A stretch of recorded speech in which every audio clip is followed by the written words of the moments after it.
The year is 2020. The iPhone 11 is out, robots are becoming intelligent, and our nation's top scientists are preparing to colonize Mars. With society taking such leaps and bounds forward, then why is it that America is still floundering to handle its drug crisis?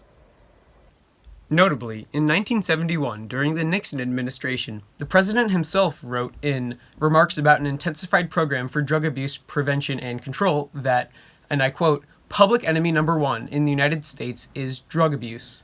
This led to a series of anti-drug initiatives that sought to cease drug production, trade, and consumption in the US. This is known as Nixon's War on Drugs. This did unfortunately take a very dark turn quite quickly. While Nixon's proposal was to stifle the outflow of narcotics and provide rehabilitation for people suffering from addiction, he did something incredibly different.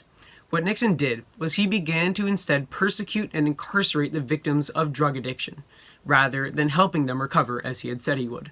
This led to the incarceration rate skyrocketing in the United States and Nixon's war on drugs being deemed a complete failure. Now talking about today, we have yet another drug problem in the nation. However, unlike the crack house gangs of the 1900s who operated in the shadows of back alleys, today's narcotic trade is being subsidized by big-name pharmaceutical companies. These companies, like Johnson & Johnson and Purdue Pharma, are the main culprits of the American opioid problem today due to their intentional overprescription of drugs. It is believed that these types of companies knew about the dangers of opioids since at least the 1980s, but downplayed their addictiveness to make money off of their sales. This flagrant disregard for public safety has led to several lawsuits and thousands of deaths over the course of the last couple decades. In fact, the number of opioid-related deaths in America between 1999 and 2017, a pretty short span of time, was around 477,360.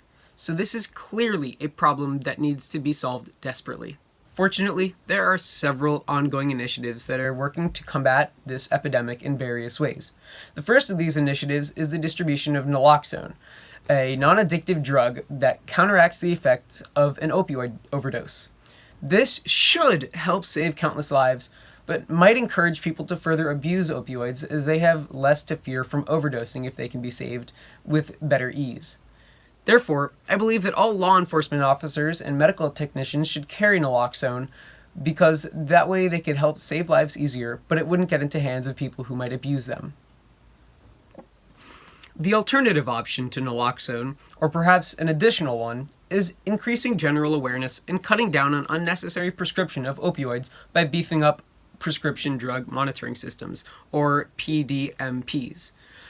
This should stifle the problem at its root by reducing the amount of drugs in circulation in the first place, and if it's successful, then the opioid epidemic might just stop or at least slow down its growth. But ultimately, with all of the advancements that are going on in the world today, the least we can do is allocate some more resources to slowing down the American drug market. It is a problem in dire need of solving.